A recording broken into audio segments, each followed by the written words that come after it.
Lizzo rose to popularity because she was unlike anything that we'd ever seen before. She dared to be a Black woman who lived in a larger body and unapologetically loved her body, celebrated her body, kind and warm and positive and so influential to so many young women and girls. You look good. So how do you need my help, Moro?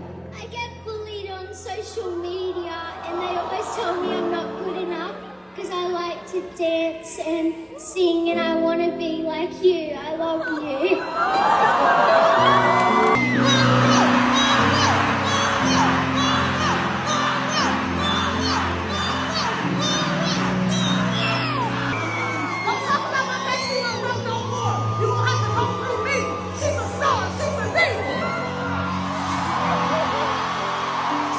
Lizzo for so long has been that girl. But now amid all of these allegations of Lizzo apparently creating a very toxic and hostile work environment, I think a lot of us are now asking ourselves, was it all a lie? Was it all just a carefully crafted persona?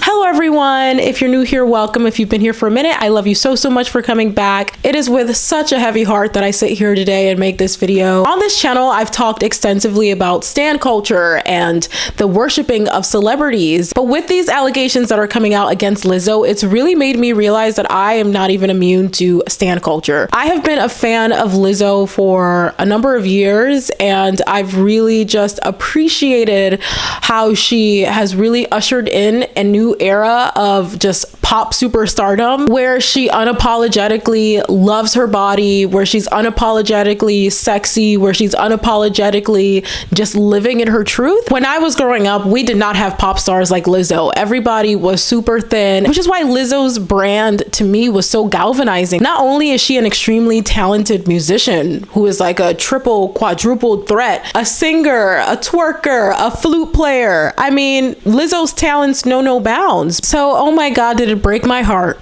when I started to read these allegations, one after the other, after the other, after the other, and it really did start to pull that wool that was over my eyes away. So for those of you all who are unaware, Lizzo has been hit with the lawsuit that claims that she created a hostile work environment, engaged in sexual harassment, body shaming, and a slew of other allegations. The lawsuit was filed by 3 of Lizzo's former dancers, and it also alleges misconduct by her production company, Big Girl Touring Incorporated, and her dance team captain, Shirlene Quigley. So the lawsuit claims that Lizzo pressured dancers and put them in unwanted sexual situations, made statements that were perceived as thinly veiled comments about a dancer's weight gain, and put the dancers through grueling rehearsals that led to one dancer going to the bathroom on herself. And as of August 9th, at least 6 more former employees of Lizzo have also filed similar complaints. So the lawsuit was brought by plaintiffs Crystal Williams, Arianna Davis, and Noelle Rodriguez, and it alleges 9 areas of misconduct in total related to their experiences on Lizzo's special tour. The allegations made against all 3 defendants, so that's again Lizzo, her production company, and her dance captain, include a hostile work environment that featured sexual harassment, a failure to prevent or remedy sexual harassment in the workplace, and a failure to prevent or remedy religious harassment in the workplace. So of all of these allegations, one of the most disturbing that many of you have probably already heard about was that Lizzo allegedly forced her dancers while they were in Amsterdam to eat a banana out of the private parts of a nude performer. Lizzo herself actually said in an interview that she was looking forward to going to Amsterdam to do just that. But I'm trying to go to the show where you eat the banana out the Which one is that? This is a banana bar. Well, that's the banana bar? Yeah, you and wear they the have the banana bar. in the Yeah. And ping pong balls. and you have to go. Yes. And That's what I want to do. Then you have to eat it. I need my potassium, if you know what I'm saying. The dancers also are alleging that Lizzo forced them to touch the this body part, you know, the girls of one of the dancers. And the other allegations were tied to religious harassment, and they were aimed specifically at Lizzo's dance captain. The suit alleges that Quigley, who is again the dance captain, spoke extensively about her religious views as a Christian and berated those who didn't share those beliefs. It claims that one dancer's virginity was frequently discussed without her consent, and that the dancers were pressured to participate in group Christian prayer regardless of their religious beliefs. Following the allegations, Shirlene posted a TikTok where she proclaimed that, quote, God is good in a really cringy way. I just want to get on here really quick and say, God is so good. God loves you so much. Even if you don't love him, he loves you. Glory to God. Now, back in July, Shirlene also posted this super cringy video on Instagram that says, me telling everyone at work that Jesus loves them, which seemingly confirms the allegations that she was forcing her religious beliefs onto employees. Now, obviously, you're entitled to observe your religion, to be devout to your religion, but within a workplace setting, not everybody has the same religion as you. Some people have no religion at all. It's obviously inappropriate to be shoving your religion down their throats, because after all, they're there to do a job. They're not there to go to church. This lawsuit has brought attention to a particular line in one of Lizzo's songs, Rumors. I wish I could play the song for you. I can't do that because I don't want to get a copyright strike, but I will recite the lyrics of what she says. In the song, Lizzo sings that, quote, had to cut some people loose. NDA, which for those of you who are unaware means non-disclosure agreements, no loose lips. Now them girls are trying to sue me. B, I don't give two you know what's. Social media users have been the detectives that they are and concluded that Lizzo was literally copping to it. She was literally telling on herself in her lyrics, allegedly. I need a t-shirt that says allegedly, because the amount of times I have to say that on this channel, allegedly. Now, her accusers have since taken to outlets like TMZ and Entertainment Tonight, CNN to share their story. Now, I'm going to say this about the accusers. I feel like their lawyer is definitely misguiding them in allowing them to go on these platforms to share their stories. When you have ongoing litigation, I feel like rule number one that everybody should know is that you don't say anything. You can't talk about it. You don't talk about it unless you're in the court of law. They should not be on TV talking about it. I understand what they're trying to do is that they're trying to, at the very least, influence the court of public opinion. I believe them. I still feel like it's not a good strategy. The lawsuit also alleges that Lizzo pressured her dancers to engage in a nude photo shoot. The dancers are also alleging that Lizzo's touring company was discriminating against the Black members of the dance team in both pay and in treatment. Both Lizzo and her dance captain are also being accused of berating the dancers and attempting to assault them, with Rodriguez, who again is one of the dancers, alleging that Lizzo once balled her fists at her and needed to be restrained to prevent her from attacking her. The lawsuit is also alleging false imprisonment against Lizzo's production company because a member of her security detail allegedly forced Davis to remain in a room after a meeting ended so that they could search her phone. And finally, the lawsuit also cites disability discrimination after Davis alleges that she was fired for recording a dance rehearsal that she says that she only recorded because she had an eye condition that left her disoriented in stressful situations on occasion. Following these allegations that have come out specifically from Lizzo's dancers, there's been other people who've worked with Lizzo in the past who've also come out and said that they had not so positive experiences with her. Like director Sophia Nahili Allison, who dropped out of Lizzo's documentary. She called Lizzo a, quote, narcissistic bully who has built her brand off of lies. She says, I was excited to support and protect a Black woman through the documentary process, but quickly learned that her image and message was a curated facade. In 2019, I traveled a bit with Lizzo to be the director of her documentary. I walked away after about 2 weeks. I was treated with such disrespect from her. I witnessed how arrogant and unkind she is. I was not protected and was thrown into a crappy situation with little support. My spirit said to run as fast as you effing can, and I'm so grateful that I trusted my gut. I felt gaslit and was deeply hurt, but I've healed.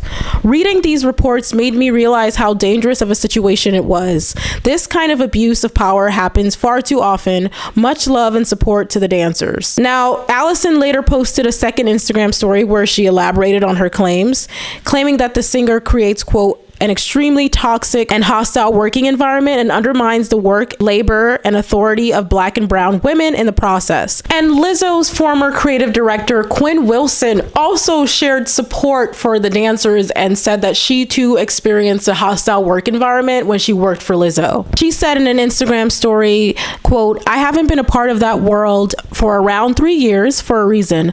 I very much applaud the dancers' courage to bring this to light. And I grieve parts of my own experience.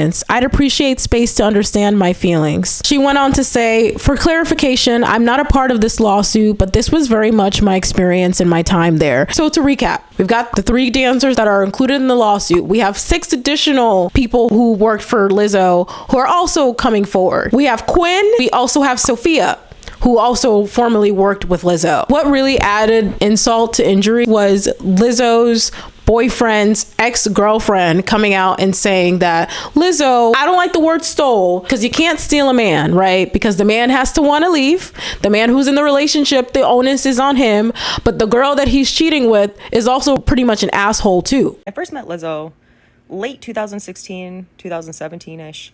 She and my boyfriend were co-hosting a show on MTV called Wonderland.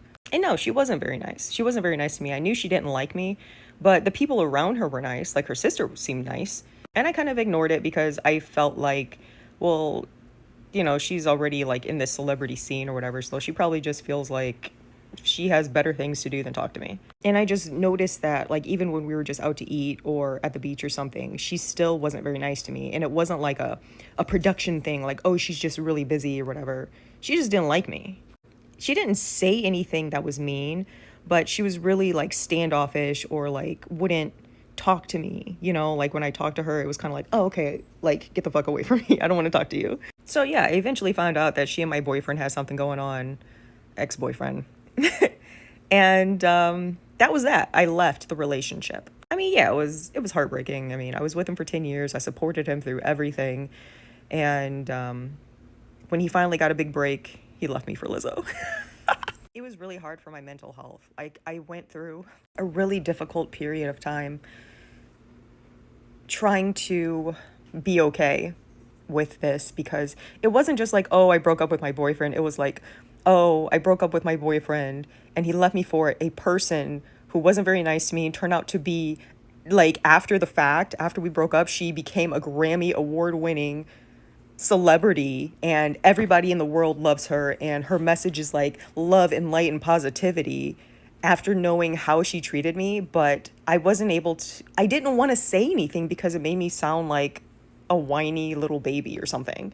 So I didn't broadcast that was something that happened to me, or when I did talk about it, I never named her, because I just didn't feel like I would be supported or people would care, you know, like people loved her. So why would I try to like drag her name or whatever? So I just silently went through something really big and really hard. It was like my fight or flight response was triggered every time I heard her song on the radio, or like if I went to the movies and like her song was in the trailer. It was so difficult, and I cried for so long, and I felt so depressed, and like I was in a really bad spot for years because of how this happened. And I know it wasn't her fault. It wasn't her fault. It was his fault. It was the way he handled it. She has no responsibility to me. But I think they could have both been a little more kind in the way that they chose to get together. You know, like he could have broken up with me, or she could have maybe suggested that he break up with me before they started something, because the text messages were something that I'll never be able to not see in my head. Obviously, it's not a crime. I think we're just establishing that this person has a questionable at best character. And a lot of you have been very heartless about that. I'm like, if your man cheated with this woman and she's like one of the biggest pop stars ever, and you have to hear her music and see her face everywhere, you would probably be upset too. So I need y'all to stop calling her petty and like trying to say, oh my gosh, she should get over it. She's not pretending as though Lizzo committed a crime against her, but crime should not be the barometer for someone's character. Like, they could just be an asshole, like, and that is also a problem too. Elle Baez, who was in the casting process for Watch Out for the Big Girls season 1, which was Lizzo's show that I believe she won an Emmy for on Amazon Prime, she took to TikTok. Wow, took to TikTok. Say that 3 times. Took to TikTok, took to TikTok, took. She took to TikTok though to discuss how Lizzo tried to exploit her and how Lizzo stole concepts from her music videos. This is a story I never intended to tell because I'm the biggest Lizzo fan. I worship the ground that she walked on. She made me feel like there was representation in the music industry that I was yearning for so long. But it's been 2 years now, and I've held this in for so long, and I feel like I just want to get it off my chest with everything else coming out right now in the media. And you can take whatever I say and make your own decision on it. I'm just going to tell you the facts and my story. I was in the casting process for Lizzo's Watch Out for the Big Girls season 1, and I was in the finals. I got all the way through the stages. It was a lot. There was many steps. You had to do your dance audition videos. You had to send them your whole life story. You met with Lizzo's team. I did a whole interview with them too, and it was an amazing journey, and I was so excited when they presented me with the final agreement and they were planning my flights. Upon getting the agreement, I read through it with my family. I have some lawyers in my family, and they highly advised that I do not sign that agreement. It basically wanted to own you. It wanted to have your life story for eternity. It wanted to own the rights of anything that you put out, etc., etc. And I'm an independent music artist, so I was highly advised not to sign it.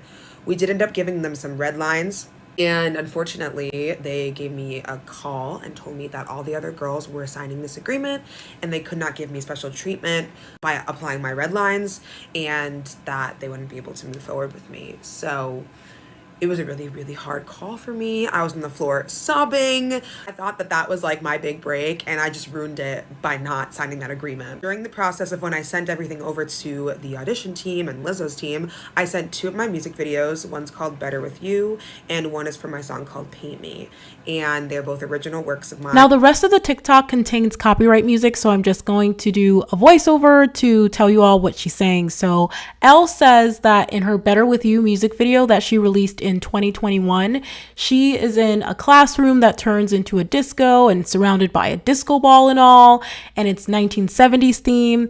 And in Lizzo's video for About Damn Time, which she released in 2022, she is also in a classroom that turns into a disco complete with the disco ball and is 1970s themed as well. Elle also says in 2020, she released a song called Paint Me, which is all about body positivity and loving your body and it being a beautiful work of art, especially when you're naked. And in her video, she's projecting paintings onto her body, and she's wearing a nude bodysuit while doing so. She also sent this video to Lizzo's team for a review. Lizzo then released a song called Naked in 2022, which essentially has the same theme as Elle's song, you know, loving your body, body positivity. And when Lizzo performs it live on tour, she too is wearing a nude bodysuit just like Elle and projecting paintings onto her body just like Elle. So one would conclude that Lizzo copied these concepts from Elle. People are saying this is completely standard in the music industry. Just because something is standard doesn't mean it's okay. You shouldn't have to sign your whole rights away and all of your intellectual property away. If this is normalized, we all need to be invested in denormalizing it. This isn't the first time that Lizzo's been accused of stealing from other artists either. In her 2017 breakthrough hit Truth Hurts, she of course famously opens up the song with the line, "I just took a DNA test, turns out I'm 100% that." Yeah, that lyric. But that lyric did not originate from Lizzo. It actually originated from a viral tweet by British singer Mina Lioness. Originally, Lizzo denied ever having seen the tweet, but later gave Mina songwriting credit after stating that she didn't realize it at the time, but she later figured out that she was in fact inspired by that tweet. Another red flag about Lizzo's character occurred in 2019 when Lizzo tweeted to her then 1.2 million Twitter followers that her Postmates driver had stolen her food, and she shared the driver's name, photo, all of her information to her millions of followers.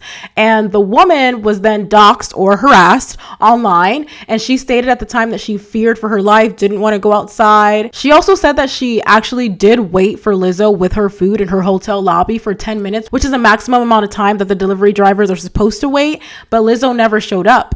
Lizzo did end up apologizing for this, but it was definitely an early sign that Lizzo was displaying mean girl behavior. Now, Lizzo is denying these allegations. She said on Instagram that, quote, "These last few days have been gut-wrenchingly difficult and overwhelmingly disappointed. My work ethic, morals, and respectfulness have never been questioned. Usually I choose not to respond to false allegations, but these are unbelievable as they sound and too outrageous to not be addressed. These sensationalized stories are coming from former employees who have already publicly admitted that they were told that their behavior on tour was inappropriate and unprofessional.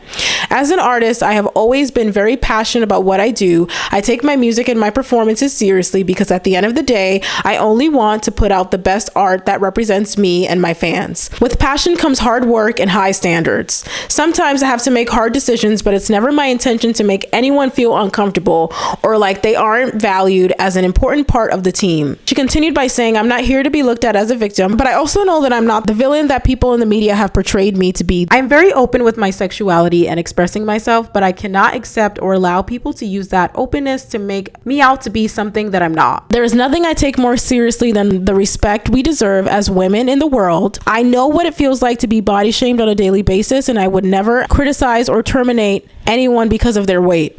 I am hurt, but I will not let the good work I've done be overshadowed by this. I want to thank everybody who has reached out to me to support and lift me up during this time." Overall, the statement is your standard copy and paste notes app style apology that isn't really saying much, so I'll just let you draw your own conclusions from there. I will say this though, Lizzo using the word sensationalized is a very interesting choice of words. Sensationalized means that you're saying that the allegations are dramatized but not untrue. Also, when Lizzo speaks to it not being her intention to hurt anyone, the difference between intention and impact are really important here, right? Because if it's not your intention to hurt someone and someone tells you that your actions did in fact hurt them, then the impact is still there regardless of what your intentions are. Your intentions are irrelevant at that point. For example, if I accidentally hit you with my car and you sustain injuries, while it may not have been my intention to injure you, the impact is still that you're in fact injured. I want to add this too. I've seen some people who normally are quick to disavow certain celebrities for problematic behavior when it's a celebrity that they already don't like, but are refusing to believe these accusations that are being levied against Lizzo because you're a Lizzo fan. That's a problem. If you're truly against abuse, keep that same energy for Lizzo. You can't choose to selectively, quote unquote, cancel a celebrity for problematic behavior, but be okay with the same behavior when it's someone that you do like. Even for me, as someone who was a Lizzo fan, it was a very tough pill to swallow to realize that Lizzo may not be all that she's cracked up to be. The biggest takeaway from this all is that you can enjoy a celebrity's music, you can enjoy a celebrity's movies or TV shows, but being good at your job does not make you a good person. We're not over here ascribing character values to people based on their profession in the normal world. We're not saying, oh my God, Gertrude is a really good secretary, so she must be a really good person in real life. We're not saying Alan is a really good accountant, so he must be a really good person in real life. We're not saying Angelica is a really good store clerk, so she must be a really good person in real life. You cannot ascribe morals, values, character to someone based on them being good at their jobs. At the end of the day, being a celebrity is a job. They are trained to be likable, trained to sell product. So in order for them to sell product, which is themselves, they're going to sell themselves as being the best possible version of themselves to get you to buy the product, which is themselves. Just because someone interviews well, just because someone seems to be a positive, kind-hearted, warm-hearted person, does not make them that in reality. You can enjoy their art knowing that truth, or you can choose not to consume their art knowing that truth. There's two options. We don't know them. We've never met them. We don't know who they are in real life. We don't know how they treat their employees. All we know is they make good art and we enjoy it. It's a natural reaction, especially when it's someone who has a shared identity as you. If you are a plus size woman, if you're a black woman, if you're a woman, you probably have an affinity towards Lizzo. We all gravitate towards people with shared identities as ours. We inevitably build up these parasocial or one-sided relationships in our head based upon those shared identity factors. But just because someone shares the same identity as you does not mean they share the same values, the same politics, the same ideologies, the same character as you. Especially to become like an A-list celebrity and become that famous, do you really think that that person had their integrity and their values intact and was able to accumulate that much wealth, was able to ascend to such superstardom in the toxic environment that is Hollywood? Think about it. And Lizzo isn't the only one to have a lawsuit like this brought up against her. Mariah Carey, for example, was sued for emotional distress back in 2019 by her former nanny. Jennifer Lopez in 2019 settled a lawsuit with her former driver who sued her for unpaid wages. Chris Brown is also involved in an ongoing lawsuit after his backup dancer alleged that a makeup artist poured fake blood all over her head and injured both of her eyes while filming a music video with Chris. The key difference here, though, is that Mariah Carey, known to be a diva, it's a part of her brand, she's owned it. J-Lo, I wouldn't quite say that she has a reputation of being a diva, but she doesn't have a reputation of being the nicest girl either. Chris Brown, it goes without saying that violence is a part of his brand. Lizzo, on the other hand, the complete opposite. The antithesis of her brand is actually this. We also, of course, had Naomi Campbell, who was over here abusing and throwing cell phones and all kinds of stuff at her employees. Like, this happens in Hollywood. But it's not enough to say that, oh, that's Hollywood, that's the entertainment industry, that happens, that's completely normal. I'll say it again for the people in the back.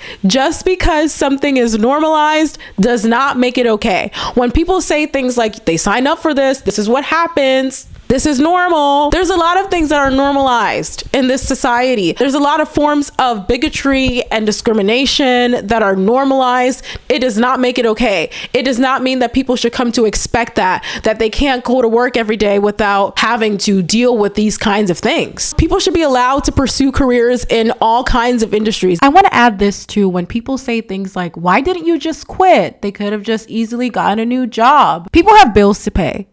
People have rent to pay. People have mortgages to pay. I'm sure we've all been in situations in the past, maybe presently, where you couldn't quit your job exactly at the time that you wanted to because you had other expenses that you had to take care of. Particularly in the entertainment industry, I can only imagine how people could get blacklisted for choosing to leave their jobs and never work again in the industry. Another thing that I'll say is that dogpiling on Lizzo's body is absolutely unacceptable. You can call out Lizzo's behavior without subjecting her to the very same abuse that these dancers are alleging that she subjected them to. As far as Lizzo's career goes, it's tough to say where she goes from here because her brand is bigger than her music. The reason people love Lizzo is because she represents kindness. She represents loving your larger body. She represents spreading positivity. These allegations directly contradict with everything that Lizzo represents and the reason that a lot of people love her.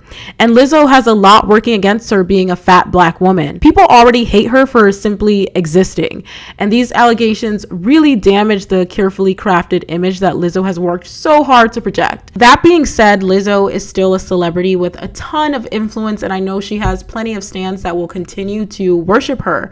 She has, though, lost 220,000 Instagram followers since the lawsuit was brought by the dancers, and that's at the time that I'm recording this video. She's probably lost even more by the time that this is being released. Also, the Made in America festival, which Lizzo was set to headline in Philadelphia, was also abruptly canceled. The festival cited that it was due to, quote, severe circumstances outside of production control. And many people believe that those severe circumstances were all of the negative press surrounding Lizzo. I definitely want to hear from you all, though, in the comments down below. What do you think about all of these allegations that are being levied against Lizzo? And if you like this video, definitely give it a thumbs up and hit that subscribe button for more content like this. I can't wait to see you all in the next video, and I'll talk to you all next time.